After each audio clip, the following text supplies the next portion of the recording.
نحمده ونصلي ونسلم على حبيبه المصطفى وعلى آله وصحابه أصحاب الهدى أما بعد أعوذ بالله من الشيطان الرجيم بسم الله الرحمن الرحيم اتخذوا أحبارهم ورهبانهم اربابا من دون الله والمسيح ابن مريم وما امروا الا ليعبدوا الها واحدا لا اله الا هو سبحانه عما يشركون۔ اور انہوں نے اپنے پادریوں اور جوگیوں کو اللہ کے سوا خدا بنا لیا، اور مسیح ابن مریم کو انہیں حکم نہ دیا تھا مگر یہ کہ ایک اللہ کو پوجیں، اس کے سوا کسی کی بندگی نہیں، اسے پاکی ہے ان کے شرک سے۔ پچھلی آیت پاک میں یہود اور نصارہ کے مشرک ہونے کی وجہ بیان ہوئی تھی۔ قالت الیہود عزیر ابن اللہ قال النصارى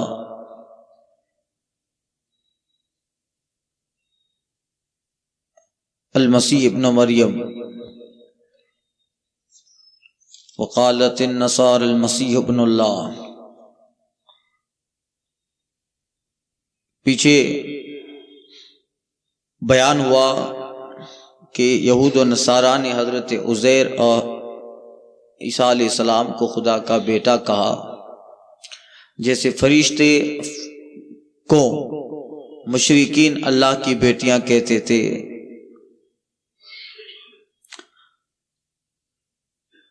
اب ان دونوں کے مشرک ہونے کی وجہ بیان ہو رہی ہے، یعنی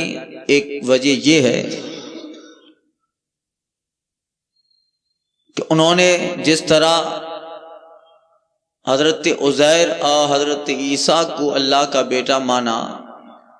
اس طرح انہوں نے اپنے پوپ اور پادریوں کو بھی رب کی طرح مانا، جیسے مشرکین اپنے جوگیوں کو، پنڈتوں کو مانتے ہیں اور ان کے باتیں رحمان اور رب کی طرح قابل عمل جانتے ہیں۔ گویا پہلے اعتقادی شرک بیان ہوا، اب یہاں ان کے عملی شرک کا بیان۔ ان کا حال یہ تھا کہ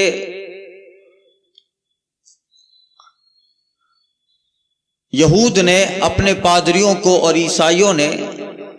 اپنے راہبوں کو، پادریوں کو اللہ کے سوا رب مان رکھا ہے۔ رب ماننے کا مطلب انہیں اللہ تعالیٰ کے مقابلے میں حلال اور حرام کا مالک مانا،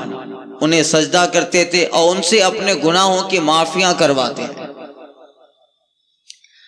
جو ذات، جو شان اللہ کی ہے کہ احکام کا مالک اللہ ہے، حلال اور حرام کا مالک اللہ ہے، اور اسے ہی قبضہ اور اختیار ہے کہ وہ چیزیں حلال کرتا ہے، وہ چیزیں حرام کرتا ہے۔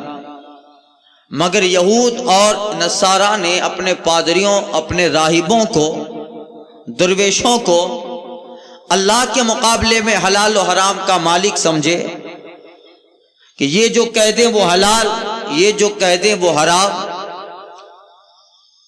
اس لیے عیسائیوں نے بھی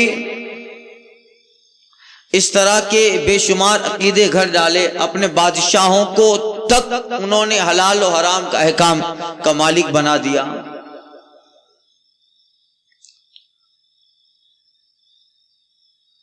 اور انہوں نے اس کے تعلق سے باقاعدہ ڈیوائن رائٹس آف کنگز، اپنے بادشاہوں کے مذہبی حقوق جو انہوں نے ایک چیپٹر بیان کیا ہے، اس میں یہ ہے کہ انہوں نے پہلے اپنے بادشاہوں کو حلال و حرام کا اختیار دیا، پھر جب بادشاہوں کا ظلم بڑھا تو انہوں نے اپنے پوپ، اپنے پادریوں کو حلال و حرام کا اختیار دیا، وہ جو کہیں وہ حلال، وہ جو کہیں وہ حرام۔ یہ صفت اللہ کی ہے، انہوں نے رب کو چھوڑ کر، اللہ کو چھوڑ کر رب کے مقابلے میں حلال و حرام کا مالک انہیں سمجھ بیٹھے اور انہیں سجدہ بھی کرتے، انہیں سجدہ کرتے۔ اور تیسری بات کہ وہ ان سے اپنے گناہوں کی معافیاں بھی کرواتے۔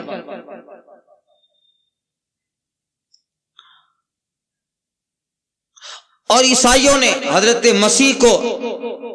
حضرت عیسیٰ علیہ السلام کو اعتقاداً بھی رب مانا کہ انہیں خدا کا بیٹا مانا، اور اسی طرح اپنے پادریوں کو بھی رب کے مقابلے میں حلال و حرام کا مالک جانا۔ تو یہ عملاً و اعتقاداً دونوں طریقے سے مشرک ہیں، حالانکہ رب فرماتا ہے وَمَا أُمِرُوا إِلَّا لِيَعْبُدُوا إِلَٰهًا وَاحِدًا، انہیں تو یہی حکم دیا تھا کہ وہ ایک اللہ کو پوجیں، اس کے سوا کسی کی بندگی نہیں۔ مگر آج بھی عیسائیوں میں یہ رائج ہے کہ ان کا راہب، ان کا پادری وہ گناہ معاف کرواتا ہے، کنونس کرواتا ہے، آج بھی ہے، یہ چلا آ رہا ہے۔ اور ان کا پادری وقت نزاکت کو سمجھتے ہوئے جس کے لیے جو کہہ دے وہ ایسا ہی ہے جیسے رب نے کہا۔ حلال و حرام کا مالک ہونے کا مطلب جیسا انہوں نے کہا اس کو ہی وہ یقینی سمجھتے ہیں، جبکہ یہ بات ان کی خود کی کتابوں کے سراسر غلط ہے۔ تورات میں اس کا حکم ہے، نہ انجیل میں۔ انجیل اور تورات میں یہ کھلی تفسیر ہے کہ حلال و حرام کا مالک رب ہے، اور عبادت کا معاملہ جو عبادت ہے وہ صرف رب ہی کی جائے۔ وَمَا أُمِرُوا إِلَّا لِيَعْبُدُوا إِلَٰهًا وَاحِدًا، یہ آیت کریمہ تورات میں بھی ہے، یہ آیت انجیل میں بھی ہے، یہ آیت زبور میں بھی ہے، اور تمہیں صرف ایک اللہ کی عبادت کا حکم ہے، ایک اللہ کی عبادت کا حکم ہے۔ مگر انہوں نے اللہ کے چھوڑ کر چند معبود بھی بنا لیے، اعتقاداً عملاً بھی، اور انہیں اللہ رب کی طرح اختیار دے دیا۔ الا لا الہ الا ہو، سنو اس کے سوا کوئی بندگی کے لائق نہیں۔ سبحانہ اللہ کو پاکی ہے،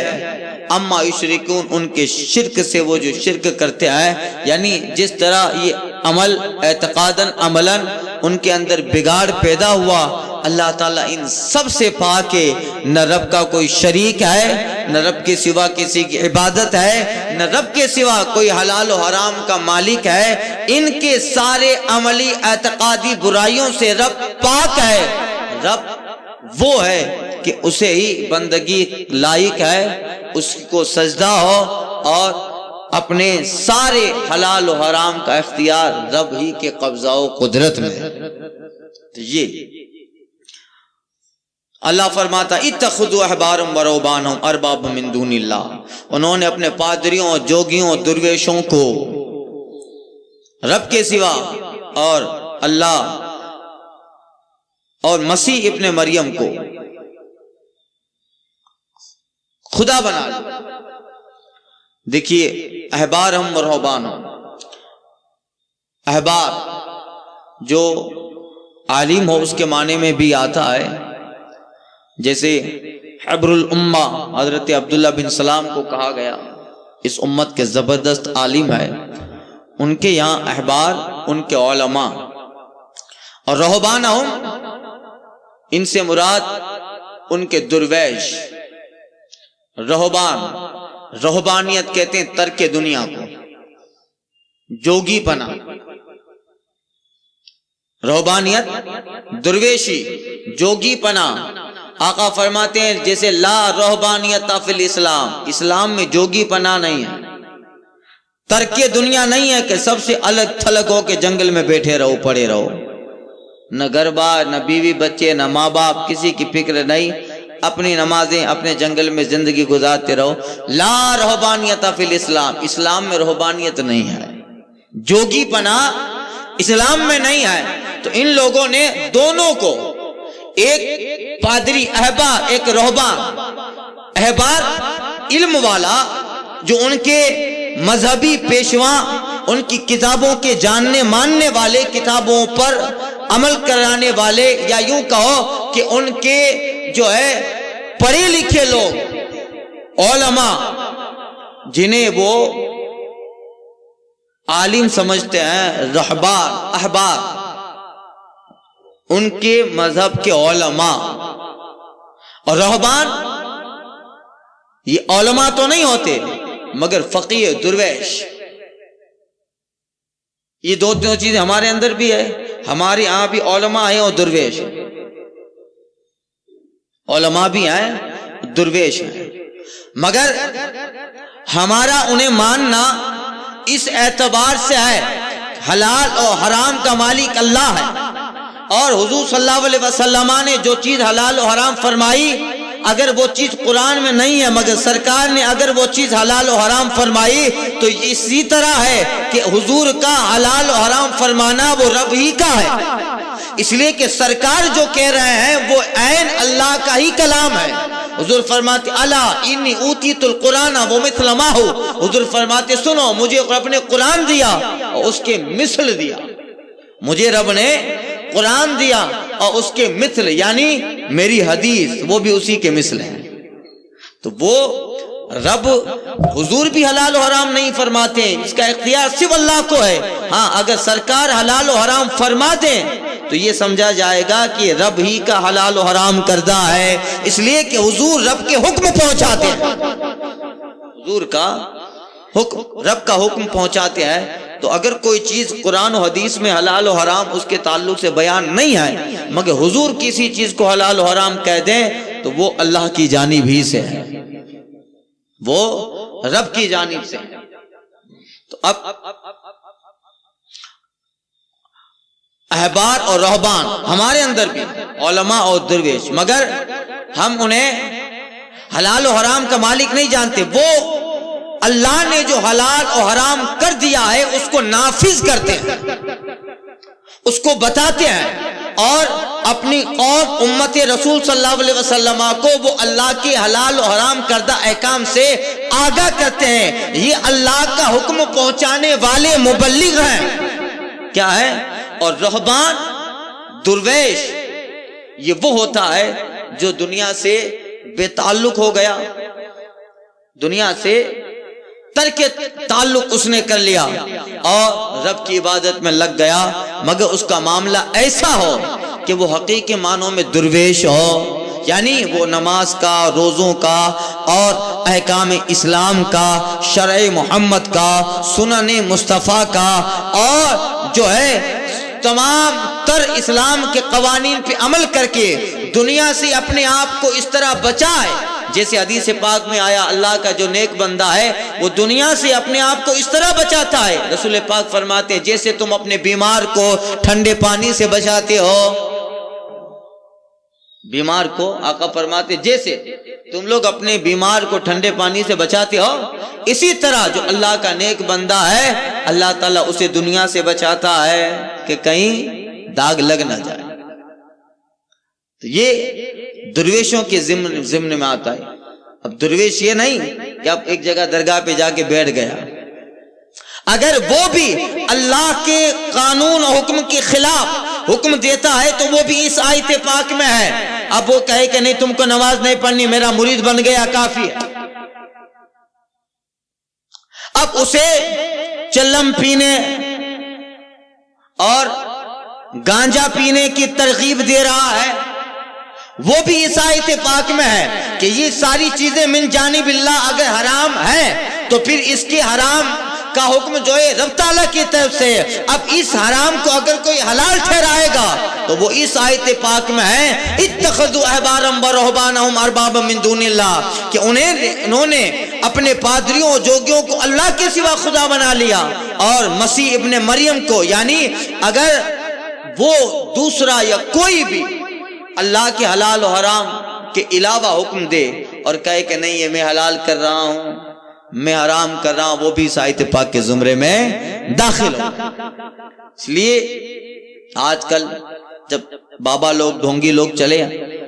ان میں بھی ہیں، نان مسلمز ان میں بھی ہیں، ہم لوگوں میں بھی ہیں،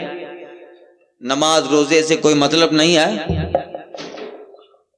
عبادت سے کوئی مطلب نہیں، ایک جگہ سنبھال لیں گے اور چند مرید اور دو چار تو ایسے ایڈورٹائز کرنے والے ہوں گے کہ کرامتی بیان کریں گے، جسے چاہے ملے گا ڈاڈا وہ پہنچے لائے، ایڈورٹائز ہوتی ہے۔ ہاں جو درست ہے ان کی بات نہیں کرتا، ان کا تو ہم لوگ ہاتھ چومتے ہیں، ان کے پیر چومتے ہیں۔ ہماری جامع مسجد میں حضرت یوسف باپو علیہ رحمت تھے نا، پیور اور شیور سید، پیور اور شیور سید حضرت شاہ عالم بابا کے نسل میں سے۔ ان کو دیکھتے تھے تو لوگوں کا آج بھی کہنا ہے، ہم ان کو دیکھتے تھے تو درود شریف پڑھتے تھے۔ ہمارے ماضی متولی صاحب تو زیادہ دیکھے ہیں ماشاءاللہ، آپ کے گھر سے حضرت کے لیے ٹفن بھی آتا تھا، اور جو یہاں قریب رہتے ہیں ہم نے بھی حضرت کو دیکھا بار، وہ اپنی دنیا میں الگ ہے، ان کی بات الگ ہے، مگر جسے ہوش ہے عقل ہے اور سارے معاملات بہت خوبی سے ٹیکل کرتا ہے، کس سے کتنا لینا ہے، کس کو کتنا دینا ہے، یہ ساری چیزیں سمجھتا ہے، مگر جب دین کی بات آتی ہے، مذہب کی بات آتی ہے، تب وہ اللہ کے قانون کے علاوہ حکم دیتا ہے، تو پھر وہ بھی اس آیت پاک میں داخل ہوں گے کہ حلال و حرام کا قبضہ اختیار سے رب کو ہے، اب رب کے سوا کوئی چیز جو اللہ کی حلال کی ہے اس کو حرام، اور رب کی حرام کی ہوئی اس کو حلال کرے۔ اس آیت پاک کے اندر زمرہ میں شامل ہوگا جو قیامت تک حلال و حرام ہونا تھا وہ رب نے اور رب کے حکم سے رسول پاک نے بیان کر دیا۔ اب ہوتا ہے درگاہوں پہ بیٹھ جاتے ہیں، اس کے پاس جو بیٹھنے والے ہوں گے وہ بھی چند دنوں کے بعد پینے لگتے ہیں، تو یہ حقیقی درویش نہیں ہے، حقیقی درویش یہ نہیں ہے، یہ تو صرف ڈونگ ہے۔ اور وہ عالم جو رب کے قانون کے علاوہ کا حکم دے، فتویٰ بدلے، شریعت کا قانون بدلے، وہ بھی اس آیت پاک میں، وہ احبار میں آئے گا اس میں، کہ وہ احبار جو اللہ کے قانون اور دستور کے علاوہ کا حکم دیتے ہیں، جیسے اس زمانے میں دیوبندی وہابیوں کے ملا، جب ایمرجنسی کا دور تھا، قاری طیب ان کا ریڈیو پہ آ کر کہتا ہے کہ اب حالات کو دیکھنا چاہیے، اب جب نسبندی کا حکم ملا ہے تو حکومت کو سپورٹ کرنا چاہیے۔ سب سے پہلے دیوبند سے فتویٰ آیا تھا، مگر یہ تو امت میں اللہ تعالیٰ ایسے علماء رکھتا ہے جو مکمل طور پہ رسول اللہ کی نیابت کا فریضہ انجام دیتے ہیں۔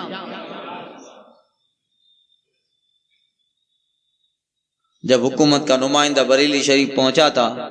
کہ آپ کے بڑے بڑے ادارے اور بڑے بڑے مولانا نے بھی فتویٰ دے دیا ہے، اب آپ کچھ کہیں۔ سرکار مفتی اعظم ہند رحمت اللہ تعالی علیہ تھے، آپ فرماتے ہیں میں نے فتوے میں کہہ دیا ہے نسبندی حرام ہے، حرام ہے، حرام ہے، اب وقت آیا تمہاری حکومت کے قانون و تختے بدل سکتے ہیں مگر رسول اللہ کا حکم نہیں بدلے گا۔ پیسوں بھری اٹیچی لے کے آیا تھا مفتی اعظم نے ٹھوکر ماری کہ یہ ایک جان کیا ہے، اگر دین کے لیے ایسی ہزاروں مصطفیٰ جو ہے مصطفیٰ رضا کی جانیں ہوں، میں حضور کی شریعت کے لیے ساری جانیں قربان کروں۔ پھر ایسے احبار امت، ایسے علماء امت جو ہر زمانے میں رہتے ہیں، اللہ تعالیٰ جن کے پاس جو ہے رسول پاک صلی اللہ علیہ وسلم کی نیابت ہوتی ہے اور وہ دیانت داری کے ساتھ، خلوص کے ساتھ، امت کی فکر کے ساتھ اپنے فریضہ نیابت کو ادا کرتے ہیں۔ اتخذوا احبارهم ورهبانهم اربابا من دون اللہ والمسیح ابن مریم، اور انہوں نے اپنے پادریوں جوگیوں کو اللہ کے سوا خدا بنا لیا۔ اب خدا بنانے سے مراد ظاہر میں جیسے حضرت عزیر کو خدائی کا، عیسائی تثلیث کے قائل ہو گئے، یا خدا بنا لیا، یعنی اللہ جیسا معاملہ کرنا، سجدہ کرنا۔ رب گناہوں کو معاف کرتا ہے، رب کے سوا کسی اور کو اختیار دینا کہ یہ چاہے تو میرے گناہ معاف کر دیتا، جیسے عیسائی کنونس کروا رہے ہیں۔ سکرات کا وقت ہوتا ہے تو لے آتے ہیں یا پادری کو بلا کے آتے ہیں کہ فادر اس کو کنونس کرنا ہے، کنونس کرواؤ۔ تو فادر جیزس وہ پڑھتا ہے، میں نہیں پڑھوں گا، وہ پڑھتا ہے کچھ باتیں اور پھر کہتا ہے حضرت عیسیٰ علیہ السلام کا نام لے کر یہ آپ کے پاس آ رہا ہے، میں نے اس کے سارے گناہ معاف کر دیے ہیں۔ بھائی تیرے کون کرے گا معاف؟ سمجھے؟ اللہ کے سوا معبود بنانے کا مطلب کہ رب کے جیسا ان کے ساتھ معاملہ کرنا۔ تو عیسائیوں نے ایسا ہی کیا، والمسیح ابن مریم، اور انہوں نے رب کے سوا مسیح ابن مریم کو خدا بنا لیا۔ ابن مریم آیا، حضرت عیسیٰ علیہ السلام کا جب نام آتا ہے تو ابن مریم، چونکہ آپ کے باپ نہیں ہیں، آپ بغیر باپ کے صرف تمہاری مریم کے بطن سے دنیا میں جلوہ بار ہوئے، اس وجہ سے دیگر جو انبیاء ہیں ان کے ساتھ ان کے والد کا بھی نام لگایا گیا ہے، جیسے سلیمان ابن داؤد، حضرت داؤد کے بیٹے سلیمان، یوسف بن یعقوب، اسماعیل بن ابراہیم، اسی طرح مگر حضرت عیسیٰ علیہ السلام کے ساتھ ان کی ماں کا نام ہے مسیح ابن مریم۔ وہ اللہ تعالیٰ کی قدرت اور حضرت عیسیٰ علیہ السلام بغیر باپ کے اس دنیا میں جلوہ بار ہوئے۔ ان کے تعلق سے میں اس سے پہلے بھی تفسیر میں عرض کر چکا ہوں، وَمَا أُمِرُوا إِلَّا لِيَعْبُدُوا إِلَٰهًا وَاحِدًا۔ انہیں تورات میں، یہودیوں کو تورات میں، عیسائیوں کو انجیل میں اللہ نے کیا حکم دیا تھا؟ إِلَّا لِيَعْبُدُوا إِلَٰهًا وَاحِدًا، کہ وہ صرف ایک اللہ کو پوجیں گے۔ ان کی کتابوں میں بھی یہ تھا ایک اللہ کو پوجیں گے، اور ان کتابوں میں صراحت تھی کہ اس پوجنے سے مراد ہے کیا، اس کا مطلب کہ اللہ تعالیٰ جن چیزوں کا مالک و مختار ہے، قبضہ ہے، انہیں اس درجے ہی پہ رکھنا، اور بندوں میں سے کسی کو وہ قابو اختیار نہ دینا۔ یہ تورات میں بھی تھا، یہ انجیل میں بھی تھا، اور ان دونوں کتابوں میں بارہا اللہ نے فرمایا تھا لا الہ الا ہو، سنو رب کے سوا کسی کی بندگی نہیں، رب کے سوا کسی کی بندگی نہیں۔ اور یہ جو کر رہے ہیں، یہ جو عمل کر رہے ہیں، اللہ فرماتا ہے سبحانہ عما یشرکون، اللہ تعالیٰ کی پاکی ہے ان کے شرک سے، اللہ تعالیٰ ان کے شرک سے پاک، ان کی اعتقادی عملی ان برائیوں سے رب پاک ہے۔ یریدون ان یطفئوا نور اللہ بافواہہم ویأبی اللہ الا ان یتم نورہ ولو کرہ الکافرون۔ یہ چاہتے ہیں کہ اللہ کا نور منہ سے بجھا ڈالے، اللہ کا نور منہ سے بجھا ڈالے، اور اللہ نہ مانے گا مگر اپنے نور کا پورا کرنا، اللہ اپنے نور کو پورا کرے گا، ولو کرہ الکافرون، چاہے بھلے برا مانے کافر، مگر اللہ اپنا نور پورا کرے گا۔ کیوں؟ رب کیا؟ رب کی شان هو الذی ارسل رسولہ بالہدی ودین الحق لیظہرہ علی الدین کلہ، اور وہ اللہ وہی ہے جس نے اپنا رسول ہدایت اور سچے دین کے ساتھ بھیجا، کہ اس نے سب دینوں پر، کہ اسے سب دینوں پر غالب کرے، سب دینوں پر غالب کرے، ولو کرہ المشرکون، بھلے پڑے برا مانے مشرک لوگ، مگر اللہ اپنے نور، اس نور سے مراد حضور بھی ہے اور حضور کا دین بھی ہے، اللہ اپنے نور، اپنے دین کو سب پہ غالب کرے گا، بھلے مشرک یہود و نصارہ اس بات کا کبھی بھی اس کو انہیں پسند نہ کریں گے کہ اللہ کا دین، اللہ کا نور غالب ہو، مگر ولو کرہ المشرکون، اگرچہ مشرکوں کو برا لگے مگر اللہ اپنے نور، اپنے دین کو سب پہ غالب کرے گا۔ اب یہاں نور سے مراد حضور ہے، اور اس آیت پاک کی ایک جامع تفسیر اور اس کی کئی تفسیر الگ الگ علماء مفسرین نے بیان کی ہے کہ اللہ تعالیٰ نے جب اس دین کو بھیجا ہے تو پھر اللہ تعالیٰ اس دین کو مکمل کرے گا. اور یہ دین ایسا ہے، اللہ فرماتے ہیں وَلَوْ كَرِهَ الْمُشْرِكُونَ، یہ بات بتا رہی ہے کہ رب مسلمان کے سوا کوئی نہیں چاہے گا کہ یہ دین مکمل ہو، یہ نور پورا ہو، اس نور کی شعاعیں عالم میں پھیلے، یہ کوئی نہیں چاہے گا. لیکن یتم نور ہو، اللہ نے فیصلہ کر لیا ہے اپنے دین کا نور عالم میں پھیلا. اے نور خدا کفر کی حرکت پہ خندہ زن، پھونکوں سے یہ چراغ بجھایا نہ جائے گا. تو پھر یہ دین تو آسمانی دین ہے، اور یہ دین وہ ہے کہ جو سورج کی طرح چمکے گا. تو اب آدمی اپنے گھر میں چراغ تو پھونک سے بجھا سکتا ہے، سورج کو پھونک سے بجھائے گا؟ سورج کو پھونک سے بجھائے گا. جس طرح سورج کا نور پھونک سے بجھایا نہیں جاتا، اسی طرح نور اسلام بھی ان کی پھونکوں سے بجھنے والا نہیں ہے. بھلے لگاتے رہے، پھونک مارتے رہے، پھونک مارتے مارتے پھونک بن گئے، اور ان کی تھوکی ان پر ہی آئی. مگر 1400 سال کا اتہاس بتا رہا ہے اسلام کبھی ریورس نہیں گیا، آگے ہی گیا. انشاءاللہ کل اس کی تفسیر کرتا ہوں.